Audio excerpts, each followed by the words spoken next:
Welcome back to my YouTube channel. Subscribe if you are seeing this for the first time. Black Stars of Ghana away from home in Monrovia have lost. This is the first time they are losing in a competitive game under coach Chris Hilton. 1-0 was the scoreline. But of course, we need to discuss it. We need to discuss things. How are things being managed? How are things going at the Black Stars of Ghana? The quality of football that is being churned out, that is being watched here in Ghana. Is this something that we can say is good or not? Let's just be blunt and say it now. Going to this game, 3 changes were made to the starting lineup. Dennis Odoi came in to replace Ali Duseidu. Now, the injury concerns about Mohamed Kudus. He couldn't train with the team yesterday, so he was replaced by captain of the side, Andre Dayu. And then, of course, the injured Daniel Amati was also replaced by Kasim Nuhu. Now, these were the 3 changes going into this game. So Ghana typically set up in a 4-2-3-1 formation with the likes of Andre Dayu playing behind the striker of the day, which would be Antoine Semenyo. And then we've got Inaki Williams on the right-hand side of the attack. And then Jordan on the left with Baba Idrisu and Abdul Salih Samed sitting deep in midfield. And of course, the back line remained the same in terms of the left back. There was Gideon Mensah, and then Odoi coming in, as I mentioned it earlier, with Kasim and Edu helping in the defense, with goalkeeper remaining unchanged, Richard Ofori. Now, the question still remains. My first question is that why would you have paraded this team with 2 defensive midfielders? Now, we saw the role of Majid Ashmeru in the second half of the Ghana versus Madagascar game. That is enough, if you ask me. That is enough justification, enough performance on a single day to merit him a starting spot.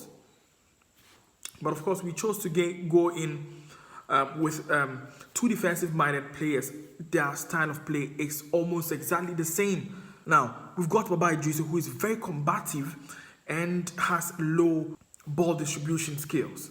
We've also got the likes of Abdul Salih Samed, who is playing an attacking end.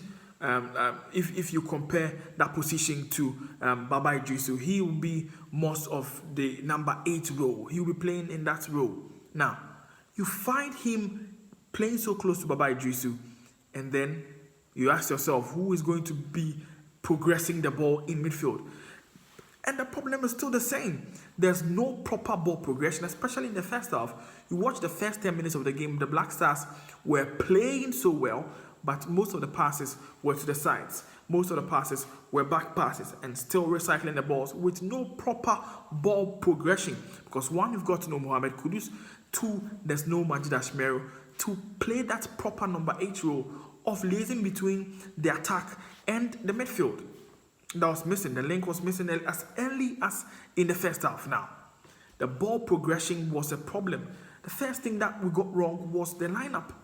If you ask me, we need to accept the fact that we need somebody who will be in our team, who will be a ball progressor. We need to progress the ball forwards. We need to push the ball forward. How do we score if we can't play forward passes? How do we score if all our channels of attacks remain the sideways? And even the sideways, we're just ballooning the balls to them. So, right long cross on the left to a long cross to the left-hand side. And hoping against hope for them to control and then get a win. I mean, I was particularly disappointed in the lineup, and it reflected in the performance, especially in the first half. The first half was literally nothing to write home about. Now, Comoros also looked more threatening to score, especially in the first half, because they were calm. They were playing at home. The home support was there. The stadium was filled to its maximum capacity. Everybody wanted to see Comoros do well. And of course, in the first half, they looked the side that was more threatening. They would sit back, soak the pressure that we were giving them initially, especially in the first 15 minutes. And then they would like to break in the counter break. And when they do that so strongly because their transitions were so good. Their transitions were better than our transitions. But look at us. We really did not have a plan going into this. I mean, we really did not have a progressive plan, if you ask me, for the lack of a better word. Progressive. Sideways and backwards. Long passes to the right hand side, long passes to the left hand side. Oh, I think we could have done well. We would have done well, especially judging from the lineup. Now, the second thing I also like to draw everybody's attention to is the fact that we need to accept that we need our wingers. We need them. We need at least one winger starting. I'm talking about the likes of Ernest Nyama. I'm talking about Osman Bukhari. I'm talking about Kamaldeen Sulemana. I'm talking about Fatah Ushaku. These are players that we need. Joseph Pencil. We need these players in the team. We need to start at least one of them. I mean, Jordan was exceptional today. Jordan played so well. But hey, he would drop deep into midfield, especially in the first half, to come and take the balls and progress them. And the times that he didn't have the balls to, we just have to float the balls. So most typically, the forward line players would come back, draw very deep into midfield areas to take the ball and to transition themselves. And trust me, if Antoine Semenyo, who often came to the midfield area to draw the balls to himself and then to carry the ball forward, why not now? I was typically not excited by the performance of the Black Stars at all, especially in the first half. Now, Comoros did well. We need to congratulate them. I doff my hats out to them. I think that they really did well, defeating Ghana and going on top of Group I as it stands. Now, Mali, I understand, drew their game against the Central African Republic side, and Ghana against Comoros also ended in a 1-0 win for Comoros. This means that Comoros will go on top of Group I with 6 points. Mali will have 4, and then of course Ghana 3 somewhere. You know, this is not it. Comoros are, I mean, coming into this game, in my earlier video, I had said that Comoros, they have a better chance of winning against the Black Stars of Ghana because they did win their last game against us in the 2021 AFCON, where Ghana came last in Group C. The last game of the match was against Comoros. We were defeated by 3-2. They have done it again in their own backyard against the Black Stars of Ghana, and this is not a performance that we could say that we tried, because we could have done a lot. I personally feel that we could have done a lot. Now, the plan was to float the balls to the flanks, so especially to use Inaki Williams on the right hand side. So all balls, or most of the balls, will go to Inaki, and then we rely on his aerial abilities to trap the balls to himself, to take time on the ball, to make decisions, and then to send cross-ins. But this was not working. And if it was not Inaki, it would be Jordan. So on that right flank, the aim was to get more crosses into the box so that the likes of Antoine Semenyo and Inaki, whoever may find himself in that box, don't forget that Captain Andre Ayew was also in there in the first half, would use his head. I mean, the day is very good in the aerial abilities, but the ball was simply not getting to whoever was targeted. And look at the goal we conceded. Oh. Man, 4 to 5 players ball watching, one single Comoros player. Charlie, a good pass comes from midfield, from the heart of the midfield. Now, one player is able to take on 1, 2, 3, 4.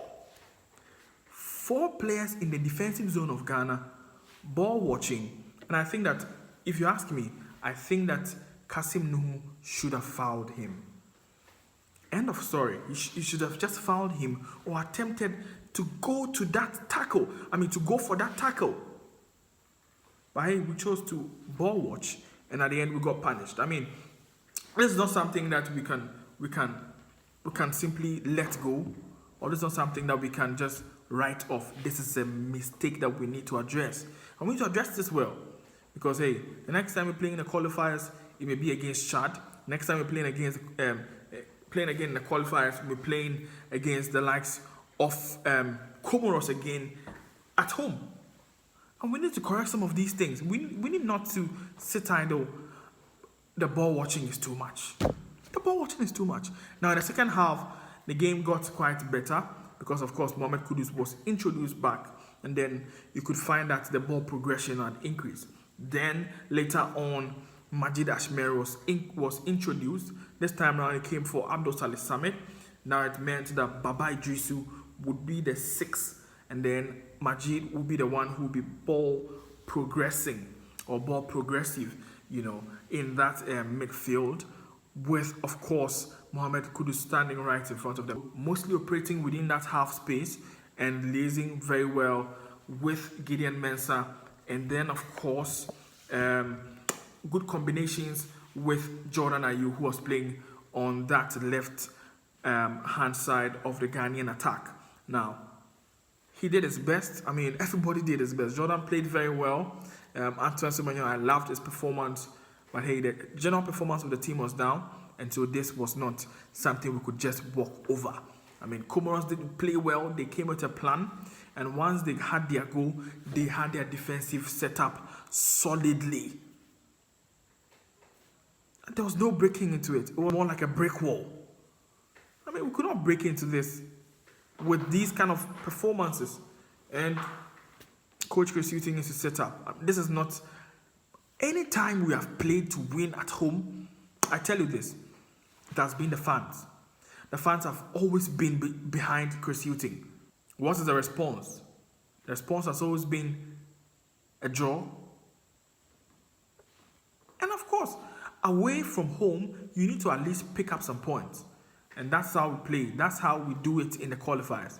And I'm sure the coach knows that. So this is just a reminder to everyone watching. Charlie, let's get our team on. Let's get to know that this is a team that is in transition though. But we need the results. We need the results. We need them to play well. We need them to give us some exciting performances. We need this from our boys. This is not something too hard to ask. We need something to at least cheer about. Charlie, it's going to be a long night for some of us. It's going to be a very long night. You understand? It's going to be long because ultimately there's nothing exciting about the Black Stars this time around. There's nothing exciting. There's really nothing exciting. This goalkeeper who was in post for Comoros, he looked jittery from minute 1. I'm telling you, if we had forced more efforts on him, he would have most likely committed an error. I would have pounced on that to score. But hey, we didn't even get enough chances to even see him eye to eye or get him on. We didn't try him as much. I think I'd like to touch on is on the 87th minute. Now, we needed a goal. We are down by a lone goal. We needed a goal. And from that time to the 90th and the additional time that was added, you could clearly see the game was done. Because the efforts that we were putting at goal and the kind of efforts that we were giving, we did not give enough. I mean, we simply did not give enough. And so the game ended with Ghana losing for the first time under Coach Chris Hughton in a competitive game. Group I looks open still. Don't forget there are lots of games to come up with, but those games will be played next year. And so this is how we conclude the year with the Black Stars of Ghana in competitions relating to the FIFA World Cup in 2026 in the US, in Mexico, and in Canada. Thank you very much for joining me this time around. I gave you a wrap of what happened in the game that Comoros defeated Ghana for the second time in a row, actually. Ghana did not really play anything to be known. They really did not play to their name or to their stature in Ghanaian and African football. Please do also subscribe if you have not. I'm actually a bit emotional, but hey, this is Ghana. We actually pride ourselves with our Black Stars, and then we expect a lot from them.